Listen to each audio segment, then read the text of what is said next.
Hello and welcome. My name's Gav Cross. I'm a storyteller. On Monday nights on Twitch, I like to read supernatural stories live. That's what I'm doing right now. Then I pop it here on YouTube. So thank you, wherever you are. If you're on YouTube, I'll always reply. And thank you very much for those likes and subscriptions. They genuinely do help get these stories seen. If you enjoy it, let me know. Let me know what you think. So tonight I'm reading from Charles Keeping's book of classic ghost stories. I'm going to read to you Escort by Daphne du Maurier. There is nothing remarkable about the Raven's Wing. I can promise you that. She's between 6,000 and 7,000 tons, was built in 1926 and belongs to the Condor Line, Port of Register, Hull. You can look her up in Lloyd's, if you have a mind. There is little to distinguish her from the hundreds of other tramp steamers of a particular tonnage.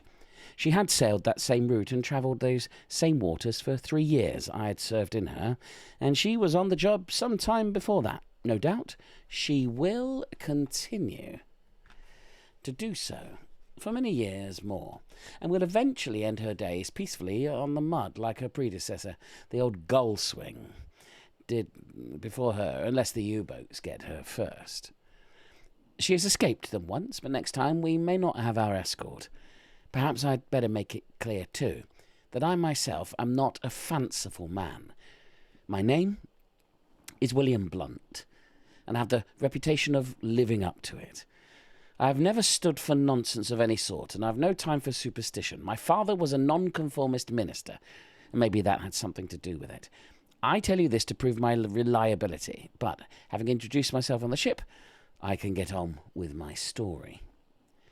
We were homeward bound from a Scandinavian port in the early part of the autumn. I won't give you the name of the port. The censor might stop me.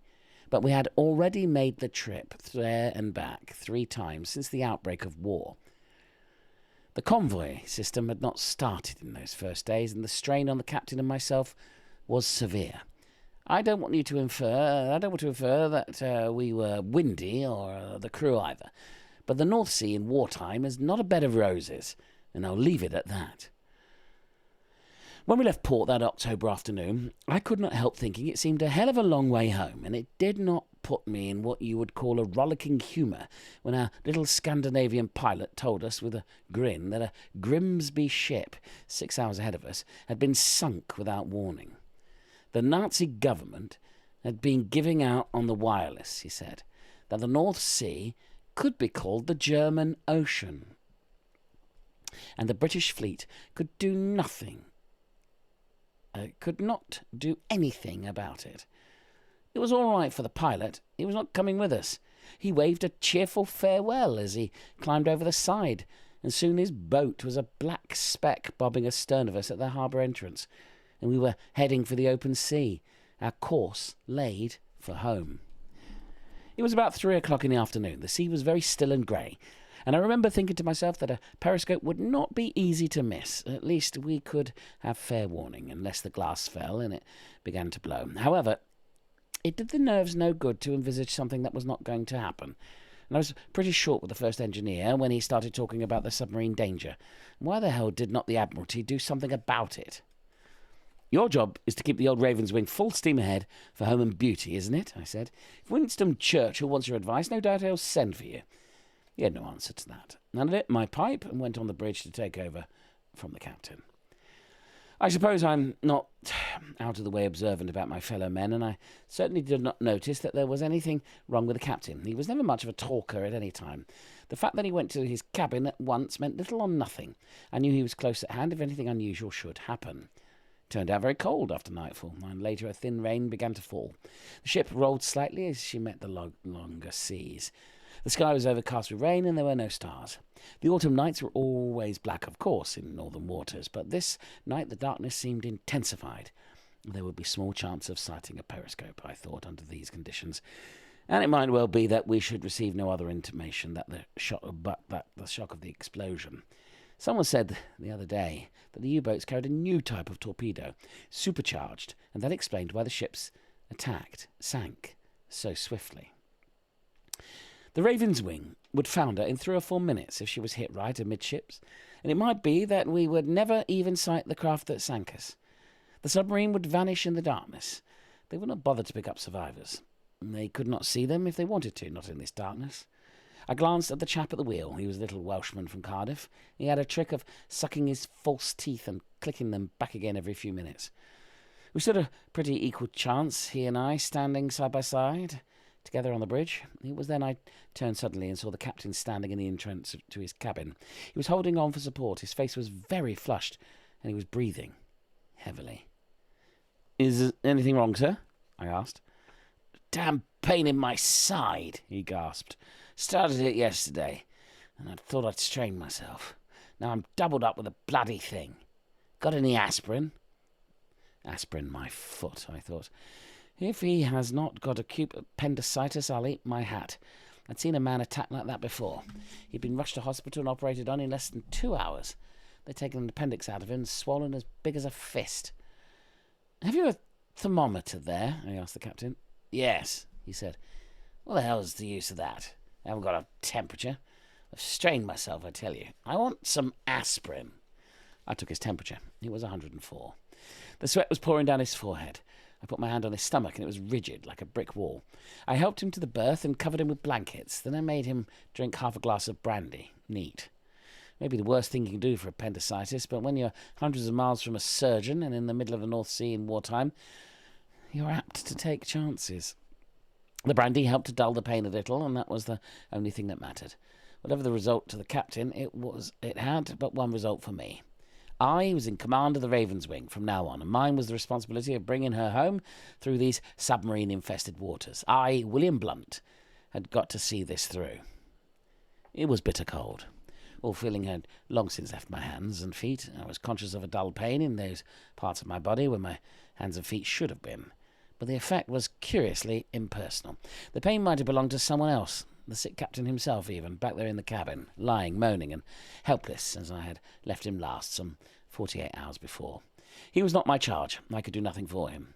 The steward nursed him with brandy and aspirin, and I remember feeling surprised in a detached sort of way that he did not die. "You ought to get some sleep. You can't carry on like this. Why don't you get some sleep?" Sleep. That was the trouble. What was I doing at that moment but rocking on my 2 feet on the borderline of oblivion, with a ship in my charge, this voice in my left ear, the sound that brought me to my senses? It was Carter, the second mate. His face looked pinched and anxious. "Suppose we get knocked up," he was saying. "What am I going to do? Why don't you think of me?" I told him to go to hell, and stamped down the bridge to bring the life back to my numbed feet, and to disguise the fact from Carter that sleep had nearly been victorious. "What else do you think has kept me on the bridge for 48 hours but the thought of you?" I said. "And the neat way you let the stern hawser drop adrift with a second tug alongside last time we were in Hull. Get me a cup of tea and a sandwich and shut your bloody mouth," I said. My words must have relieved him, for he grinned back at me and shot down the ladder like a jack-in-the-box. I held onto the bridge and stared ahead, sweeping the horizon for what seemed like 100,000th time, seeing always the same blank face of the sea, slate-grey and still. There were low-banked clouds westward, whether mist or rain I could not tell, but they gathered slowly without wind, and the glass held steady, while there was a certain smell about the air, warning of fog. I swallowed my cup of tea and made short work of a sandwich, and I was feeling in my pocket for my pipe and box of matches, when the thing happened for which I suppose I had consciously been training myself since the captain went sick some 48 hours before. "Object to port, 3/4 of a mile distance. Looks like a periscope." The words came from the lookout on the forecastle head, and so flashed back to the watch on deck. As I snatched my glasses, I caught a glimpse of the faces of the men lining the ship's side. Curiously uniform they were, half eager, half defiant. Yes, there she was, no doubt now. A thin grey line, like a needle, away there on our port bow, leaving a narrow wake behind her like a jagged ripple. Once again I was aware of the Carter beside me, tense, expectant, and I noticed that his hands trembled slightly as he lifted the glasses in his turn. I gave the necessary alteration of course and telegraphed the corresponding change of speed down to the first engineer. Then took up my glasses once more. The change of course had brought the periscope right ahead, and for a few minutes or so the thin line continued on its way as though indifferent to our manoeuvre. And then, as I had feared and foreseen, the submarine altered course. Even as we had done, the periscope bore down upon us, this time to starboard. She's seen us, said Carter. Yes, I said. He looked up at me, his brown eyes troubled like a spaniel's puppy's. We altered course again and increased our speed, this time bringing our stern to the thin grey needle, so that for a moment it seemed as though the gap between us would be widened and she would pass way behind us. But, swift and relentless, she bore up again on our quarter, and little Carter began to swear fluently and passionately. The futility of words, a sop to his own fear. I sympathised, seeing in a flash, as the proverbial drowning man is said to do, an episode in my own childhood when my father lectured me for lying, and even as I remembered this picture of a long-forgotten past, I spoke down the mouth tube to the engine room once more and ordered yet another alteration in our speed. The watch below had now all hurriedly joined the watch on deck. They lined the side of the ship as though hypnotised by that unwavering grey line that crept closer, ever closer. "She's breaking surface," said Carter. "Watch that line of foam." The periscope had come abeam of us and had drawn ahead. It was now a little over a mile distant on our port bow. Carter was right. She was breaking surface, even as he said. We could see the still water become troubled and disturbed, and then slowly, inevitably, the squat conning tower appeared, and the long, lean form rose from the depths like a black slug, the water streaming from its decks. "The bastards," whispered Carter to himself. "The filthy, stinking bastards." The men clustered together below me on the deck and watched the submarine with a strange indifference, like spectators at some show with which they had no concern. I saw one fellow point out some technical detail of the submarine to the man by his side, and then lit a cigarette. His companion laughed and spat over the side of the ship into the water. I wondered how many of them could swim. I gave the final order through to the engine room, then ordered all hands on deck to boat stations. My next order would depend on the commander of the submarine. "They'll shell the boats," said Carter. "They won't let us get away. They'll shell the boats." "Oh, for God's sake," I began, and the pallor of his face begetting me a furious, senseless anger, when suddenly I caught sight of a wall of fog that was rolling down upon us from astern. I swung Carter round by the shoulders to meet it. "Look there," I said. "Look there." And his jaw dropped, and he grinned stupidly. Already the visibility around us was no more than a cable's length on either side, and the first drifting vapour stung us with its cold, sour smell. Above us the air was thick and clammy. In a moment, after our shrouds were lost to sight, I heard one fellow strike up the opening chorus of a comic song in a high falsetto voice, and he was immediately cursed to silence by his companions. Ahead of us lay the submarine, dark and immobile, the water still running from its sides, the decks yet unmanned, and a long snout caught unexpectedly in a sudden shaft of light. Then the white fog that enveloped us crept forward and beyond. The sky descended, and our world was blotted out. It wanted 2 minutes to midnight. I crouched low under cover of the bridge and flashed a torch to my watch. No bell had been sounded since the submarine had first been sighted, some 8 hours earlier. We waited.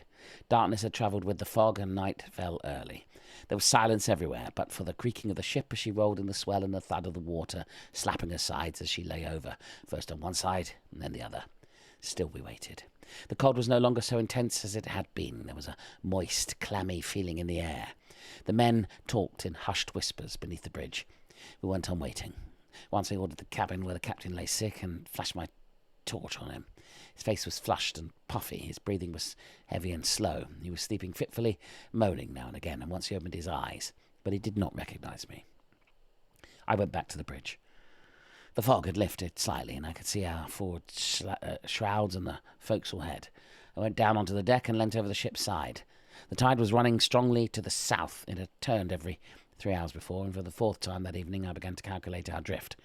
I was turning to the ladder to climb to the bridge once more when I heard footsteps running along the deck, and a man cannonaded into me. "Fog's lifting astern," he said breathlessly. "There's something coming up on our starboard quarter." I ran back along the deck with him. The group of men were clustered at the ship's side, talking eagerly. "It's a ship, all right, sir," said one. "Looks like a finished barque. I can see her canvas."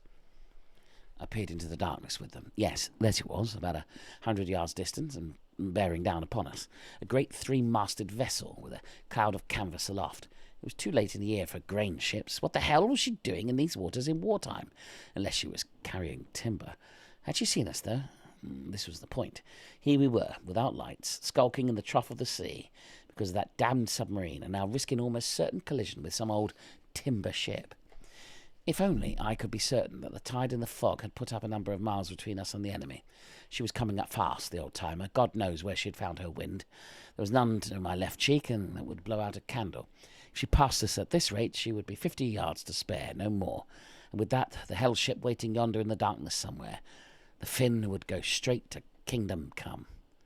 "All right," I said. "She's seen us. She's bearing away." I could only make out her outline in the darkness as she travelled past a beam. A great high-sided vessel she was, in ballast probably, or there would have been so much of her out of the water. I'd forgotten they had such bulky afterdecks. Her spars were not the clean things I remembered either. These were a mass of rigging, and the yards, an extraordinary length, necessary, no doubt, for that bunch of canvas. "She's not going to pass us," said somebody, and I heard the blocks rattle and jump and the rigging slat as the great yards swung over. And was that faint high note, curious and immeasurably distant, the pipe of a boatswain's whistle? But the fog vapour was drifting down on us again, and the ship was hidden. We strained our eyes in the darkness, seeing nothing, and I was about to turn back to the bridge again when a thin call came to us across the water. "Are you in distress?" came the hail. Whether her nationality was Finnish or not, at least her officer spoke good English, even if his phrasing was a little unusual. I was wary, though, and I did not answer. There was a pause. Then the voice travelled across to us once more. "What ship are you? Where are you bound?" And then, before I could stop him, one of our fellows bellowed out, "There's an enemy submarine! Come to the surface! About half a mile ahead of us!" Someone smothered the idiot half a minute too late. For better or worse, our flag had been admitted. We waited. None of us moved a finger. All was silent. Presently we heard the splash of oars and a low murmur of voices. They were sending a boat across to us from the bark. There was something furtive and strange about the whole business. I was suspicious. I did not like it. I felt for the hard butt of my revolver and was reassured. The sound of oars drew nearer. A long, low boat, like a West Country gig, drew out of the shadows, manned by half a dozen men. There's a fellow with a lantern in the bows. Someone, an officer I presume, stood up at the stern. It was too dark for me to see his face. The boat pulled up beneath us and the men rested on their oars. "Captain's compliments, gentlemen, and do you desire an escort?" inquired the officer. "What the hell?" began one of our men, but I cursed him to be quiet. I leaned over the side, shading my eyes from the light of the boat's lantern. "Who are you?" I said. "Lieutenant Arthur Mildmay, at your service, sir," replied the voice. There was nothing foreign in his intonation. I could swear to that, but again I was struck by his phraseology. No snotty in the Navy ever talked like this. The Admiralty might have brought up a Finnish bark, of course, and armed her like von Luckner did in the last war, but the idea seemed unlikely. "Are you camouflaged?" I asked. "I beg your pardon," he replied in some surprise. Then his English was not so fluent as I thought. Once again I felt for my revolver. "You're not trying to make a fool of me by any chance, are you?" I said sarcastically. "Not in the least," replied the voice. "I repeat, the captain sends his compliments, and as you gave him to understand, we are in the immediate vicinity of the enemy. He desires me to offer you his protection. Our orders are to escort any merchant ships we find to a port safety." "And who issued these orders?" I said. "His Majesty King George, of course," replied the voice. It was then, I think, that I felt for the first time a curious chill of fear. I remember swallowing hard. My throat felt dry, and I could not answer at once. I looked at the men around me, and they wore one and all a silly, dumb, unbelieving expression on their faces. "He says the king sent him," said the fellow beside me. Then his voice trailed away uncertainly, and he fell silent. I heard Carter tap me on the shoulder. "Send them away," he whispered. "There's something wrong. It's a trap." The man, kneeling on the bows of the gig, flashed his lantern in my face, blinding me. The young lieutenant stepped across his thwarts and took the lantern from him. "Why not come aboard and speak to the captain yourself, if you're in any doubt," he said. Still I could not see his face, but he wore some sort of cloak round his shoulders, and the hand that held the lantern was long and slim. The lantern that dazzled me brought a pain across my eyes so severe that for a few moments I could neither speak nor think, and then to my own surprise I heard myself answer, "Very well, make room for me, then in your boat." Carter laid his hand on my arm. "You're crazy. You can't leave the ship." I shook him off, obstinate for no reason, determined on my way to this venture. "You're in charge, Carter," I said. "I shan't be long away. And let me go, you damn fool." I ordered the ladder over the side and wondered with a certain irritation why the stupid fellows gaped at me as they obeyed. I had that funny, reckless feeling that comes upon you when you're half drunk, and I wondered if the reason for it was my own lack of sleep for over 48 hours. I landed with a thud in the gig and stumbled to the stern beside the officer. The men bent on their oars, and the boat began to creep across the water to the bark. It was bitter cold. The clammy mugginess was gone. I turned up the collar of my coat and tried to catch a glimpse of my companion, but it was black as pitch in the boat, and his features were completely hidden from me. I felt the seat under me with my hand. It was like ice, freezing to the touch, and I plunged my hands deep in my pockets. The cold seemed to penetrate my greatcoat and find my flesh. My teeth chattered, and I could not stop them. The chap in front of me, bending to his oar, was a great burly brute, with shoulders like an ox. His sleeves were rolled up above his elbows, and his arms were bare. He was whistling softly between his teeth. "You don't feel the cold, then?" I asked. He did not answer, and I leant forward and looked into his face. He stared at me as though I did not exist, and went on whistling between his teeth. His eyes were deep-set, sunken in his head. His cheekbones were very prominent and high. He wore a queer stovepipe of a hat, shiny and black. "Look here," I said, tapping him on the knee. "I'm not here to be fooled, I can tell you that." Then the lieutenant, as he styled himself, stood up beside me in the stern. "Shipboy," he called, with 2 hands to his mouth, and looking up, I saw we were already beneath the bark, her great sides towering above us. A lantern appeared on the bulwark by the ladder, and again my eyes were dazzled by a sickly yellow light. The lieutenant swung on the ladder, and I followed him, hand over fist, breathing hard, for the bitter cold caught me, and it seemed to strike right down into my throat.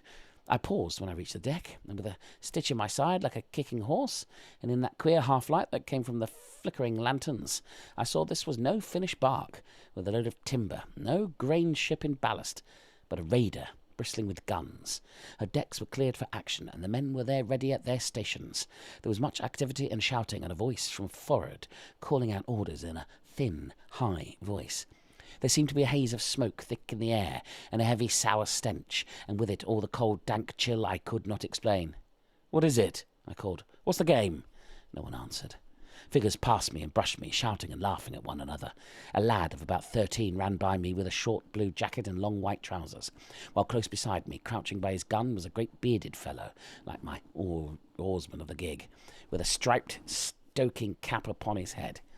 Once again, above the hum and confusion, I heard the thin, shrill piping of the boatswain's whistle, and turning, I saw a crowd of jostling men running barefooted in the after-deck, and I caught the gleam of steel in their hands. "The captain will see you if you come aft," said the lieutenant. I followed him, angry and bewildered. Carter was right. I'd been fooled, and yet I was stumbled in the wake of the lieutenant. I heard English voices shouting on the deck, and funny, unfamiliar English oaths.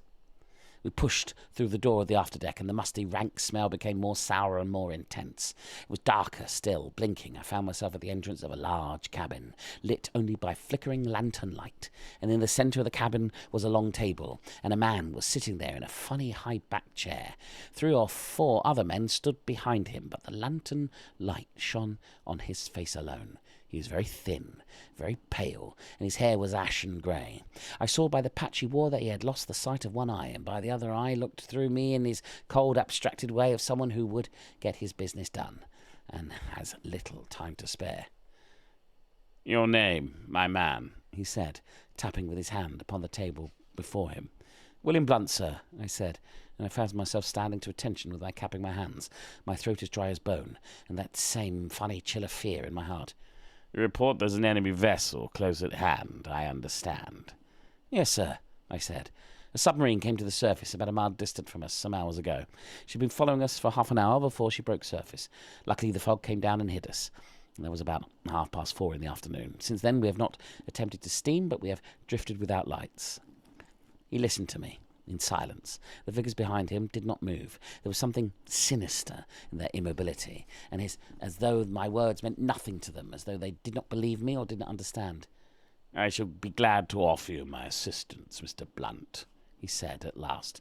I stood awkwardly, still turning my cap in my hands. He did not mean to make game of me. I realized that. But what use was his ship to me? "I don't quite see," I began, but he held up his hand. "The enemy will not attack you while you're under my protection," he said. "If you care to accept my escort, I shall be very pleased to give you the safe conduct to England. The fog has lifted, and luckily the wind is with us." I swallowed hard. I did not know what to say. "We steam at 11 knots, I said awkwardly, and when he did not reply, I stepped forward to his table, thinking he had not heard. "Supposing the blighter is still there," I said. "He'll get the pair of us. She'll blow up like matchwood, the ship of yours. You stand even less chance than us. The man seated by the table leant back in his chair. I saw him smile. I've never run from a Frenchman yet, he said. Once again I heard the boatswain's whistle and the patter of bare feet overhead upon the deck. The lanterns swayed in a current of air from the swing-in door. The cabin seemed very musty, very dark. I felt quaint and queer. Something like a sob rose in my throat, which I could not control. I like your escort, I stammered, and even as I spoke he rose in his chair and leant towards me. I saw the faded blue of his coat and the ribbon across it. I saw his pale face very close and one blue eye. I saw him smile. I felt the strength of the hand that held mine and saved me from falling. They must have carried me to the boat and down the ladder, for when I opened my eyes again, with a queer dull ache at the back of my head, I was at the foot of my own gangway, and my own chaps were hauling me aboard. I could just hear the splash of oars as the gig pulled away back to the bark. "Thank God you're back," said Carter. "What the devil did they do to you? He was white as chalk. Were they Finns or Bosch?" "Neither," I said curtly. "They're English, like ourselves. I saw the captain. I've accepted his escort home." "Have you gone raving mad?" I did not answer. I went up to the bridge and gave orders for steaming. Yes, the fog was lifting, and above my head I could see the first pale glimmer of a star.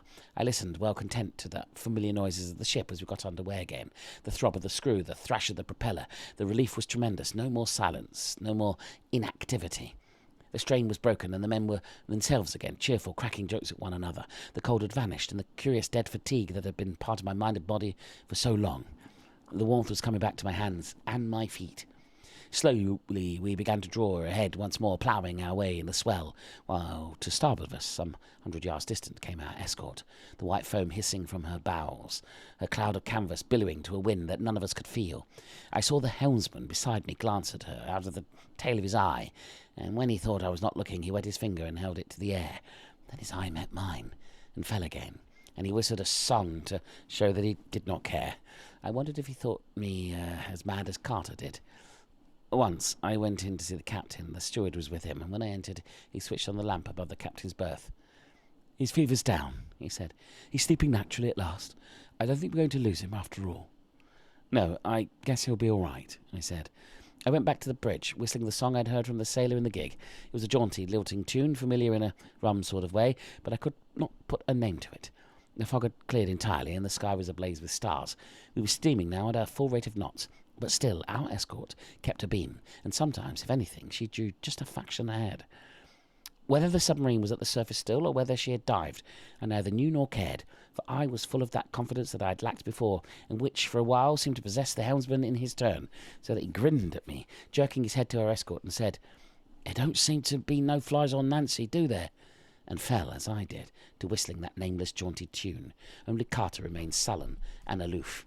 His fear had given way to sulky silence, and at last, sick of the sight of his moody face staring through the chart room window, I ordered him below, and was aware of a new sense of freedom and relief when he had gone. So the night wore on, and we, plunging and rolling in the wake of our escort, saw never a sight of periscope or lean grey hull again.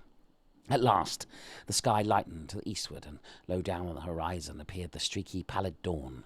5 bells struck, and away ahead of us, faint as a whisper, came the answering pipe of a boatswain's whistle.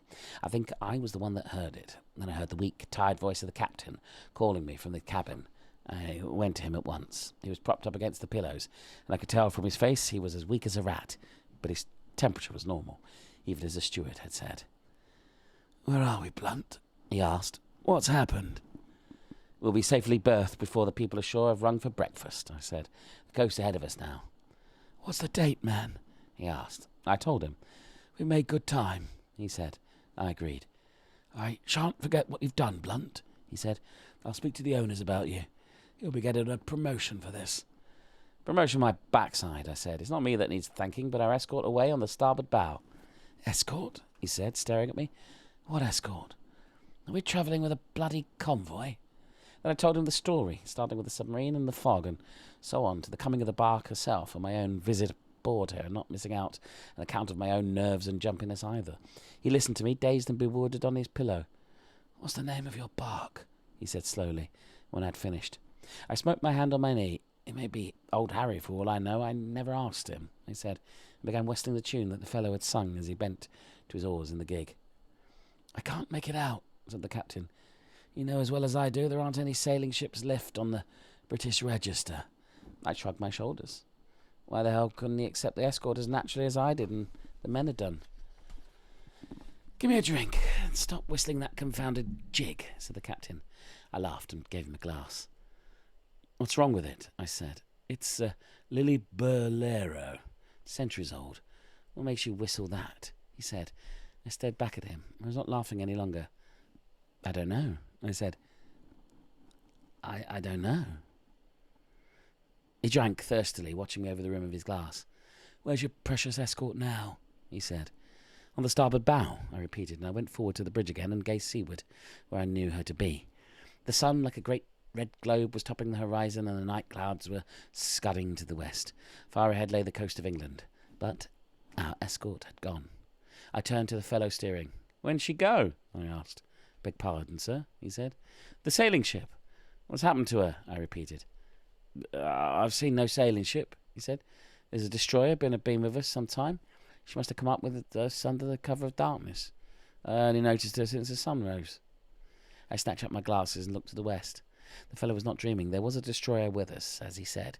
She plunged into the long seas, churning up the water and chucking it from her like a great white wall of foam.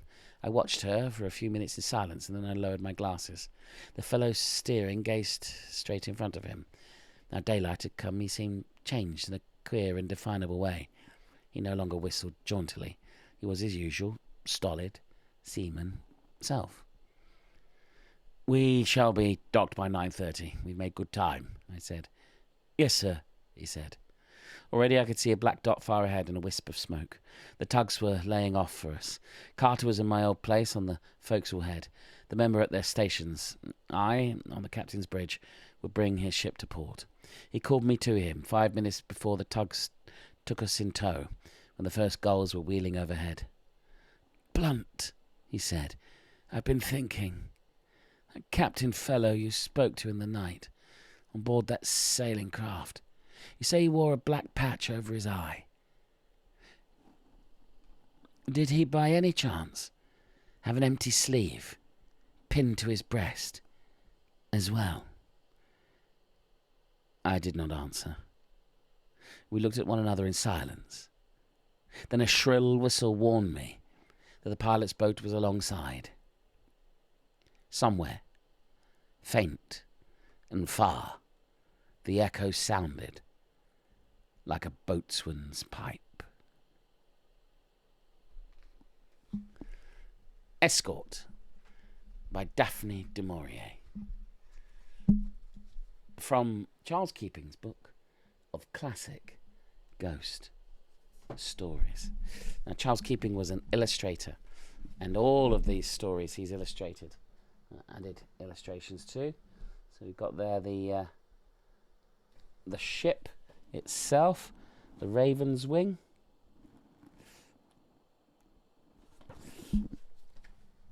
Is the jig that came aside. I love that detail work. And then there's a final illustration, this beautiful book of the ship itself. A wartime story. Onwards to victory. Thank you very much for listening. My name's been Gav Cross. I read these live on Twitch, where wonderful people and I have a quick chat about the story. You're welcome to join us. If not, thank you again. Please leave a comment. I'll always reply. And thank you for those likes and subscriptions and shares. Thank you. And I'll see you again. There's lots of stories on here. All read live.